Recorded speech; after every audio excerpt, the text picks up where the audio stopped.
setelah kami tanyakan, yang sebagian ternyata ada yang belum bisa motor kopling. Kemudian nanti kita juga latih bagaimana mereka melakukan slalom dengan angka 8 dan tikungan.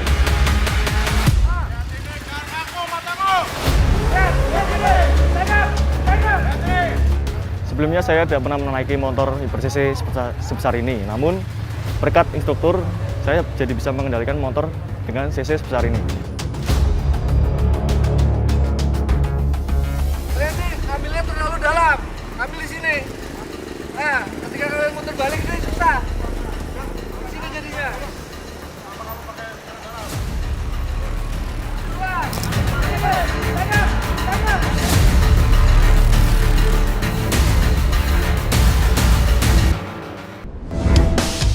Sebelum mulai, jangan lupa subscribe dulu ya.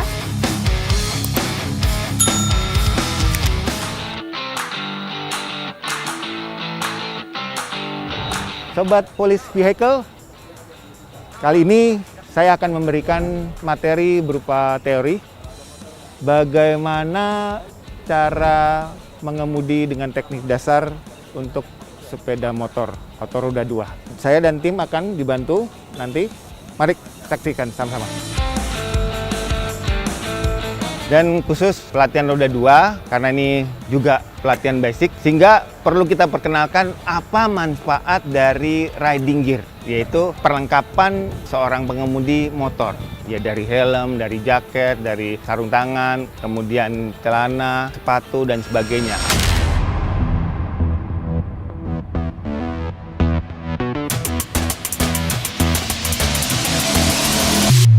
Selamat pagi semuanya!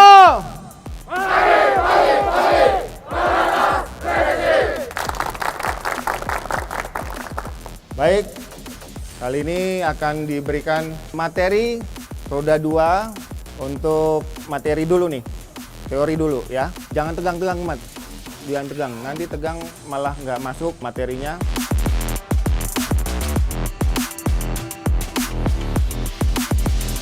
Kita mulai.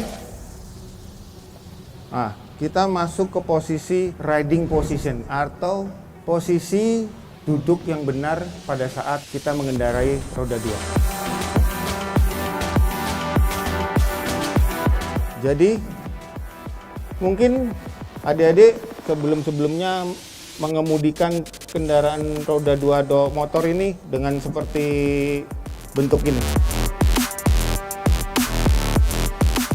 Bentuknya, tangannya tidak membentuk siku, sudut.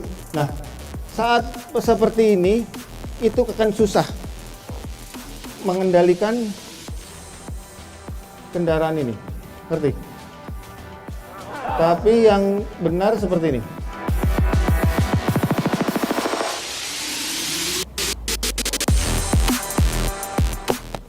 Ini kaki ini nempel, tangki, bagian pantat nempel di pojok tangki, kemudian tangan membentuk siku, bukan lurus. Saat seperti ini akan mudah untuk handling.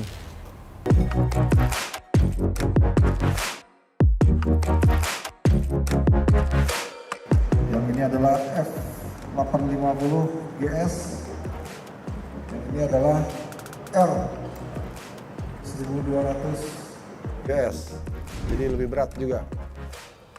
Dan motor ini digunakan untuk pengawalan baik pelayanan masyarakat, VIP maupun VVIP. Menaiki sepeda motor. Pak Nopi, naik sepeda motor. Yang pertama, kaki kirinya injek footstep, paling gampang. Tangan kiri pegang stang, tangan kanan pegang stang. Ya, setelah itu baru kita berdiri. Baru kakinya melingkar dan duduk. Baru kakinya turunkan semua. Itu cara naik motor. Ada yang tingginya 165 di sini. Nah, kalau 165, Anda naik motornya seperti, coba, kamu naik motor seperti biasa. Naik sini. Jangan seperti tadi, seperti kamu naik motor biasa. Oke? Ya, turun. Coba naik footstep kakinya, yang kiri. Tangan kanannya pegang stang. Naik. Duduk. Turunnya sama, berdiri. Lebih mudah mana? Oke, ya duduk. Tepuk tangan buat siapa nih? Nah, itu yang saya bilang. Semua cara naik motor benar, tapi ada yang paling baik untuk kita. Kemudian ke bagian mesin, ke bagian torsi, bagaimana itu kita mengenal torsi, bagaimana kita mengenal horsepower, kemudian bagaimana cara kopling yang baik, bagaimana cara pengereman. Kita memberi sebuah pengetahuan dasar, benar-benar dasar basic untuk roda 2. Anda dengarkan ya. Begitu saya ngerem, saya tidak remas, bisa Anda dengar.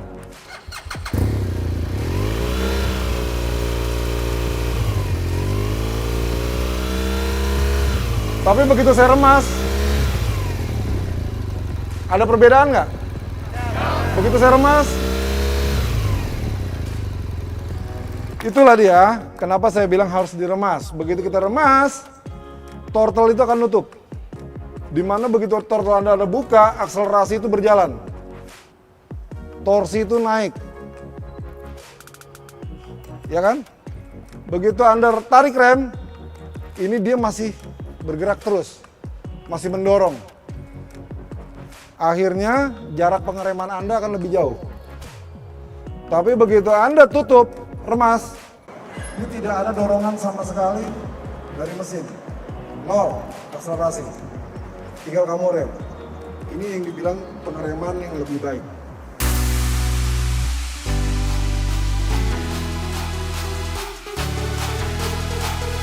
Untuk kegiatan pelaksanaan pelatihan ini sebanyak 50 personil kita bagi menjadi 2. Karena setelah kami tanyakan, yang sebagian ternyata ada yang belum bisa motor kopling.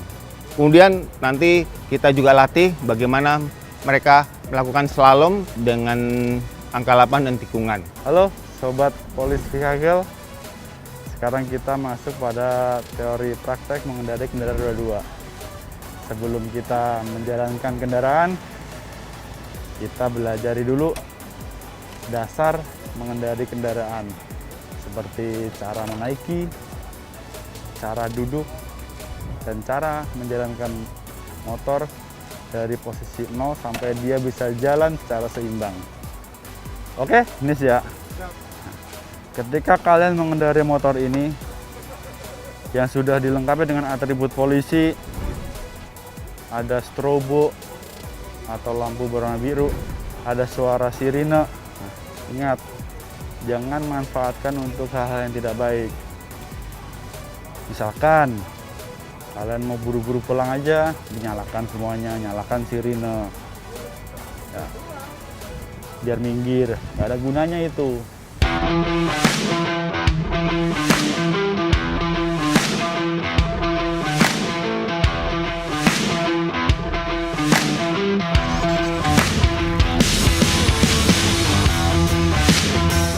Contoh ya, nggak pakai gas, ya.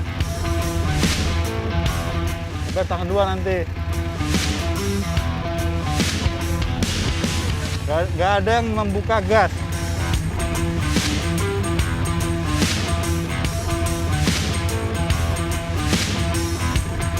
Oke, dari awal pun nggak ada yang membuka gas ya, paham ya?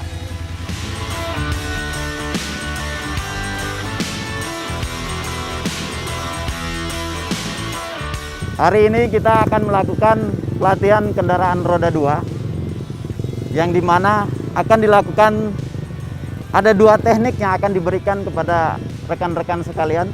Yang pertama, teknik angka 8. Fungsi dari teknik angka 8 ini untuk melatih keseimbangan, melatih fokus, melatih rintangan apabila kita berkendaraan roda 2, apabila kita melakukan pengawalan, kita mendapatkan rintangan atau jalan buntu.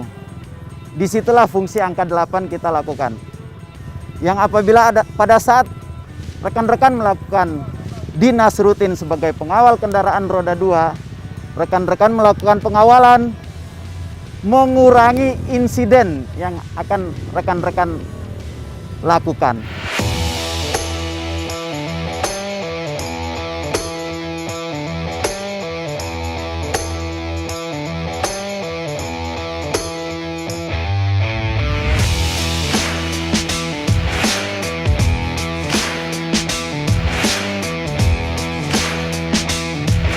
Pada saat ini saya mendapatkan tugas untuk melatih regu 3.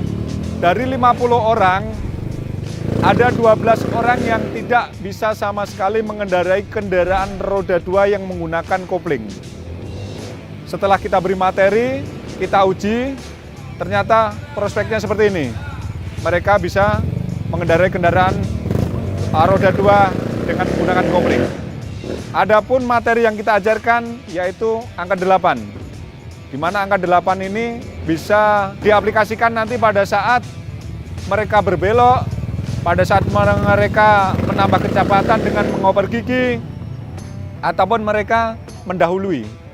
Selanjutnya, setelah pelatihan menggunakan roda 2 dengan cc yang kecil, setelah ini saya akan menargetkan mereka bisa mengendarai roda 2 dengan cc yang besar.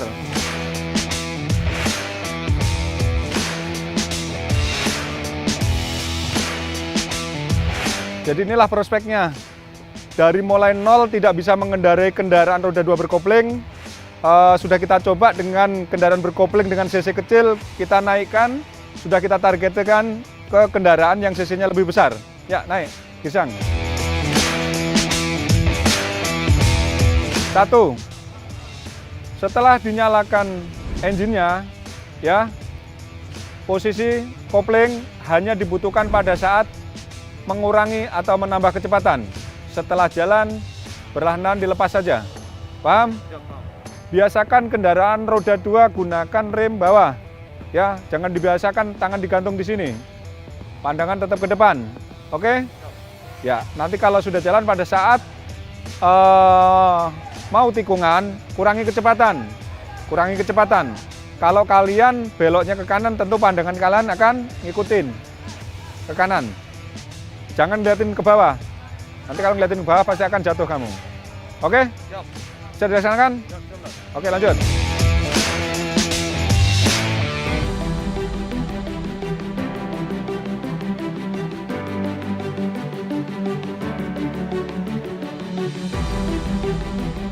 Baik, dari awal kami telah diajari oleh instruktur, diajari teori, dan sekarang kami diajari ke lapangan atau dalam hal praktek. Sebelumnya saya belum bisa mengendarai roda 2, tapi setelah menerima instruksi atau saran dari instruktur yang sangat jelas, saya bisa mengendarai roda 2 dengan baik. Saya bersyukur kepada Tuhan dan berterima kasih kepada pelatih yang telah mengajari saya mengendarai roda 2.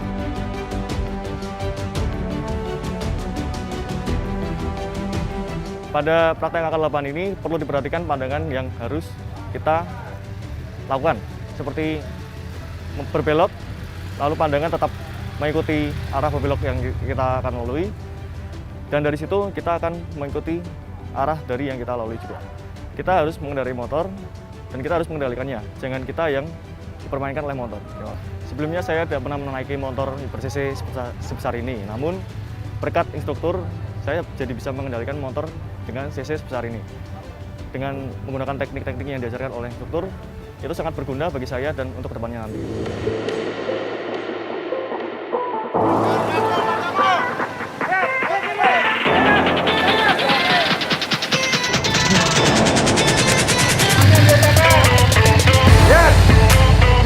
Setelah kita lihat semua, selama pelatihan ini berlangsung, baik teori, bahkan praktek, roda 2 maupun roda 4, kita sudah bisa menilai bagaimana mereka peserta menghadapi praktek roda 4 dan roda 2. Di roda 4, dari 50 peserta, 25 atau setengahnya itu belum bisa naik mobil. Dan 25 sisanya bisa naik mobil.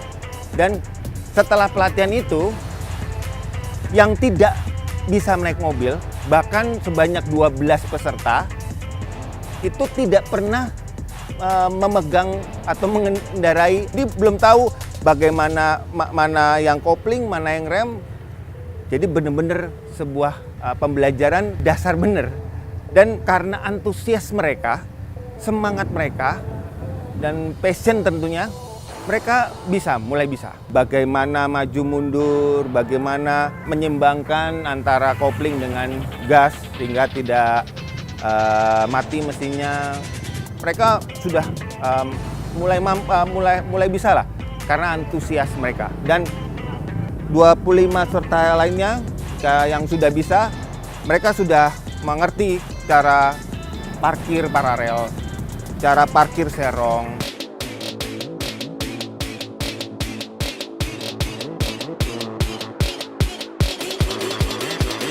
Dan di roda 2, kita bagi 2 juga, kebanyakan mereka sudah bisa. Hanya kita bagi 2 karena ada beberapa peserta belum bisa menggunakan sepeda motor yang berkopling. Ini lebih mudah lah. Dan kebanyakan sekali mencoba sudah bisa, sudah mengerti. Dan mereka harus mencoba dulu, dan karena antusias mereka, passion mereka, sehingga cepat bisa lah. Dan semua ini, pelatihan ini, kami mempertimbangkan ini bukan merupakan pelatihan basic, belum. Karena untuk masuk ke sebuah pelatihan mengemudi tingkat basic itu minimal seminggu lah, minimal seminggu. Nah ini hanya baru pelatihan pengenalan kendaraan bermotor dan pengenalan teknik dasar bagaimana mengemudi kendaraan motor yang baik dan benar supaya berkeselamatan di jalan.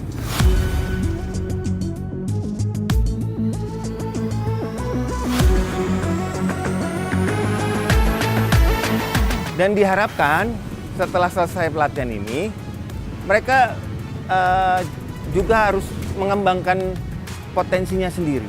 Mungkin belajar masing-masing. Selain itu, kami juga akan memprogramkan lagi untuk merencanakan supaya mereka ini masuk ke pelatihan mengemudi tingkat basic. Dan setelah mereka memiliki level basic, maka mereka akan kita latih lagi ke pelatihan tingkat intermediate. Dan setelah intermediate, diharapkan juga semakin ditingkatkan untuk potensinya harus mempunyai skill advance. Inilah ke depan adalah penerus-penerus kami sebagai Master of Trainer atau instruktur, dan mereka yang bisa bermanfaat dan berguna bagi masyarakat atau pengguna jalan lain.